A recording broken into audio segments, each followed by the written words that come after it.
So yun na nga, ito pong mic natin nagloloko. So natry ulit tayo ng voiceover.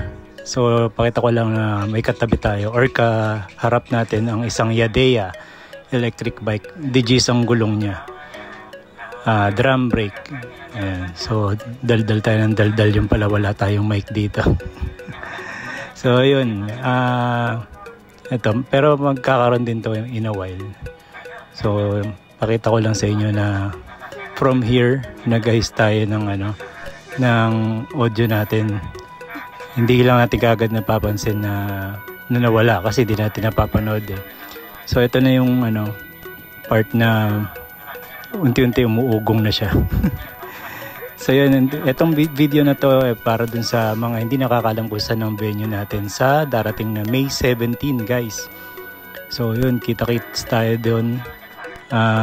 Hopefully meron pang mga dumagdag na mga nag-sponsor ng mga pyesa, no?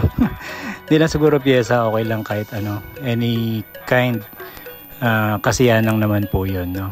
Kahit papaano meron tayong pakulo, no? So ayun, maraming salamat po ulit kay James Prosia sa pag-sponsor ng swing arm. Double H creation ng brand ngayon. So ito, pinagkaibahan lang sa controller. Yung mga fixed na controller, hindi mo na papababa yung yung arangkada, no? So ayun. Controller niya. So yun ang kagandahan sa controller naman na itong putol. Ewan ko lang po sa iba, no? Pero dahil ito lang po isubok ko. Ito inapo-program kung gusto mong chill ride sa 1, tapos gawin mo sa 2 kahit papano, medyo pang city driving, then pwede mong sagad sa 3 lahat. Ayun yan, parang nagwawala, no? So ayan, kahit papano nakokontrol natin yung mga controller na dati. Yun na yun naka-fix na siya kung ano yung bibigay niyang power, yun na yun. So hindi siya pwedeng bumaypass, no? Talagang yun na siya. So yun, ito mukhang bago lang tong Yadea, katabi natin.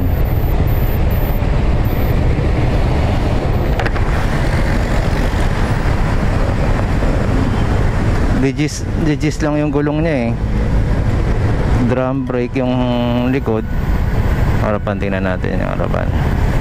Digis. Disc brake naman yung harapan kahit pa paano. So maganda yung panel niya. Tapos may stainless dun sa manibela or chrome. So medyo mas classic siyang tignan, no? Pag may mga chrome na ganon yung manibela. Yan, drum brake kasi siya, no? Okay lang naman yung drum brake, kaya lang mabusisi po kasi siya magpalit ng ng pads. Babaklasin mo pa talaga yung gulong. Hindi kagaya ng disc brake sa likod. Yung disc pad lang, yung caliper lang mismo kakalasin mo para mapalitan yung disc niya, yung disc pad. Kaya mas less maintenance yung niya kung titignan nyo. Yung drum brake naman, kahit pa paano hindi masyadong nag-iinit kasi malaki yung yung hub mismo yung pinapahinto niya hindi yung disc. Alright, so ito na tayo.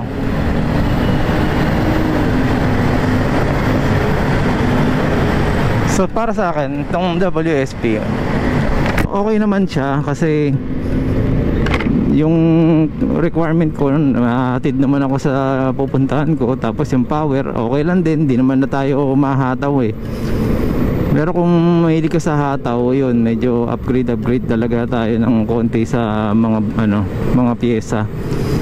Pero meron mga lumalabas na mga e-bike na nandun na yung mga gusto ninyo. Ako yung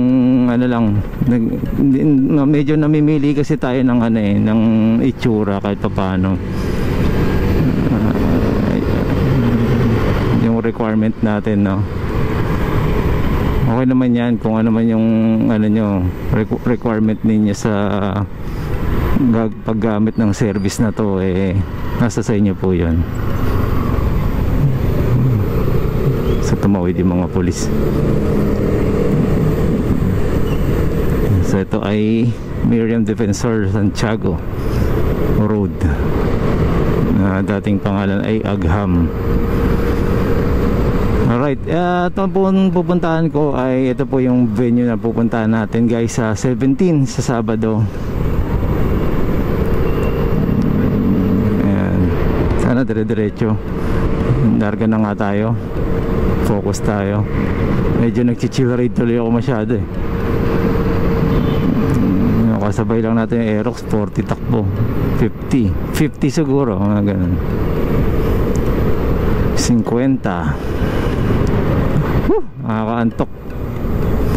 Nakakaantok yung takbo. Hindi naman tayo sumasagad dahil nagtitipid din tayo sa battery, no? Ayun,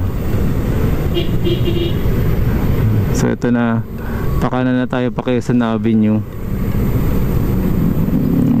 Hindi pa siya tuloy-tuloy kasi pero dun sa stoplight siguro sa EDSA baka dire-diretso tayo. Ayun, minto. Nagsakay, ay nagbaba. Pasok. Pasukin mo. Tagal. May mga maiingay na tambutso. Tapos overtake ng e-bike. Ayaw gumilid. Ayun na, stop na. So ito na po yung EDSA. So nakikita niyo po yung DILG sa right side, yung ano ba, kulay, medyo kulay puti yung building na maraming salamin na medyo blue. Ayan. So yan. So sa mga pupunta po, malulupit yung mga taga Cavite, pupunta sa venue natin guys. Mga naka-lithium na kasing malulupit. Shoutout dyan sa mga taga Cavite natin kasama. Ayun, sana kayo manalo, no? Nung pa-swing arm natin. Ayun pala, mamaya bukas dadalhin na natin dito para safe na kung sino makakatanggap ng swing arm na yan. HH or Double H Creation ang brand ng swing arm. Saka na tayo, sana magkaroon din tayo nun. Parang maganda nga talaga siya kasi nakakagaang siya ng ng e-bike. Tapos malinis siyang tignan, di ba? So pag nagganon ka pala, hindi ka na makakapaglagay ng tapalodo, no? Kasi masayang yung forma niya. So aftermarket na itsura niya, no? Parang kargado na kagad itsura, no? Ang maganda nun pala, naka swing arm ka tapos naka hub ka na makintab or may kulay, no? So planuhin ba natin yung mga ganun guys? Parang budol masyado yun. Hindi, ako sa ngayon ang papalitan ko kung sa mga nagtatanong, nag-aabang, gusto ko po ng mas mataas na amperahe ng battery.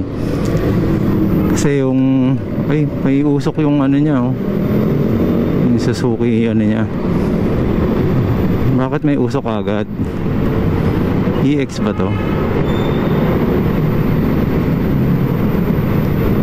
Ayan, shoutout sa mga MMDA na masisipag. Hindi siya EX. Ibig sabihin matagal na yung hindi na change oil, may tama valve seal. So ito na po yung McDonald's tawag ito, palatandaan na ninyo kapag kayo ay galing dito sa EDSA, galing ng northbound. So yun, sandali lang daw.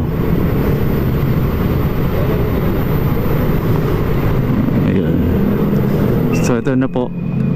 So sa mga pupunta po galing northbound, or pwede rin po doon yung mga galing sa south, dito po U-turn, no? Pwede po kayo mag U-turn sa baba. So mga ilang metro na lang po yan. Ito na yung venue natin.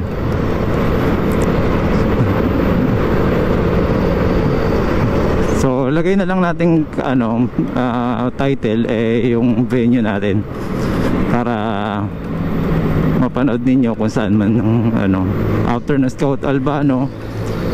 Ayun yung Cinderella. Ayun, Cinderella building or panorama kung tawagin. So ayan po, ito po yung venue natin dyan. Okay, so dito na lang po muna guys. Hello, Boss Marvin Chua. Guys, support Boss Marvin Chua, motovlogger, okay? Ingat po kayo lagi, megos yun na yan. Good content guys. Thank you. Guys, pakilala ko lang my nephew or Oiko, Masaki and Taichi. Marvin Chua motovlog いいねとチャンネル登録よろしくね。